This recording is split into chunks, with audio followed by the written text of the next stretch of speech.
There are 20 times as many vacant homes in the US as there are homeless people.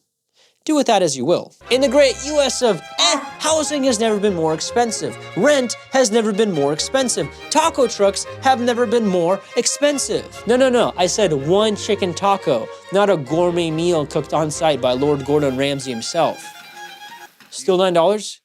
For a taco? A lot of millennials have already sent F's in the chat and crossed off their dream 5.2 bed beach house mansions with one of those indoor swirly slides from their diaries. Sorry, I mean their journals. Now with about 1/5 of millennials thinking they will never land a mortgage. You might have overheard some people talking in the lunchroom about how giga-chad corporations are overbidding on houses as soon as they hit the market with all cash offers and then renting it out to chumps like you and me. BlackRock, State Street, and Vanguard, these giant corporations which own 88% of the S&P 500 are going into real estate. By 2030, these giant corporations are on track to own 60% of the single-family homes in our country. All with the goal to at one point control every single-family house, apartment, and local Wendy's in this macaroni and cheese-obsessed country. And to be honest, I believe this too for a minute. But at one point, a hero must ask. Show me the Carfax. So I made a PowerPoint to answer the question, how long do we have until they bust through our bedroom walls screaming, "Oh yeah!" All right, so our greasy corporate landlords coming for the OG single-family houses. No, not even a little bit. It's important to understand the quote-unquote investors that buy these type of properties. I don't really know what quote-unquote means. Just for the sake of this video, I'm gonna define investors that own less than 10 properties as mom and pop, or small investors. Those that own between 10 and 100 as mama and papa are hungry, or medium investors. And those that own more than 100 houses as how many more f***ing houses do you need, or corporate landlords. As of right this second, well, minus 2 years ago, because data takes time to cook, so good. There are 82 million single-family houses. Wow. And here's a circle with colors. Colorful wow. Corporate landlords own only about 0.7% of all single-family houses. And I rounded up. The majority of the rentals are owned by small investors. These are people like the mailman, the lunch lady, the 7-figure salary hedge fund manager. Okay, but they're buying up like way more now. Investors account for 25% of purchases in 2023. Here's a blue line. Indeed, investors did purchase 25% of single-family houses in 2023. But as I mentioned earlier, investors is a made-up word used by the media to make you wild out.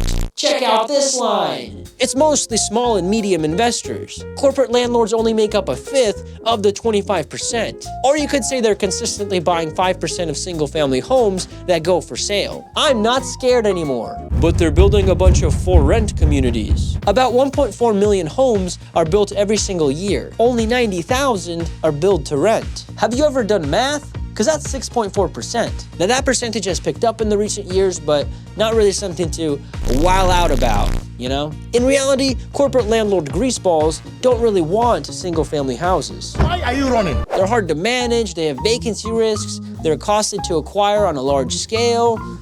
Profit? I hardly know it. A prime rib example of this is the whole Zillow debacle where they bought a bunch of houses and then were like, maybe this is not a good idea to buy a bunch of houses based on our made-up Zestimate. Instead, these big corporate baddies buy multi-unit properties and apartments. Easy to manage, lower cost per unit, stable income, easy to scale. Every shareholder's dream. Almost half of the units in the United States are multifamily. The apartment world is dominated by corporate landlords, which is not really a surprise because it costs like $1 bajillion to build one. Coincidentally, I could not find any sources to answer any of these questions. Something's smelling fishy, and it's not the Walmart sushi. They can't take our house, but they can cage us up in tall cubes. I do want to point out that the home ownership rate has not really changed. Graph? Thank you. It's been fluctuating between 63 and 69% since the 60s. And yeah, back then they thought we'd have like really huge corn dogs by now. But we don't. I think at this point it's safe to say that corporations are not on some trajectory to take your home from you by 2030 or whatever. But they might be on a trajectory to take the condominium across the street. There might be some people watching this that are completely against anyone renting out property based on the belief that everyone should have a place to live and no one should profit off of that. I do think large corporations buying single-family houses is a little bit scummy.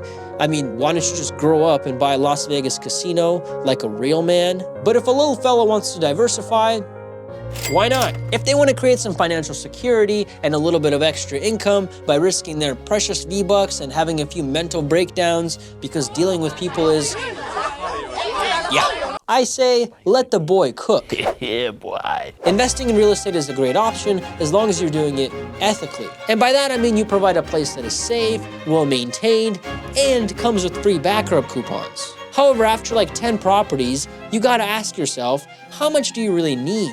I guess you can make the argument that 10 properties in California is completely different than 10 properties in Ohio. Whatever. It's America, so do what you want, I guess, but at a certain point, you're just chasing money, emptiness. You're chasing a fourth dimensional void.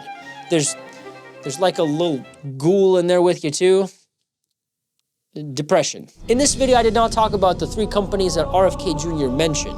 Not only because there's literally no evidence of any corporation or all the corporations put together on being on some trajectory to own 60% of homes by 2030, but also because these companies have gone on record to say they don't buy any single-family homes. The Plain Bagel did a good explanation of how these 3 companies do on occasion have some stake in the companies that actually are buying the single family homes, but it's usually like very small and they have like no influence. That's all I got. If you like what you saw, like and subscribe. Thank you. The rat goes like this, like this, like this. You are now a normal rat.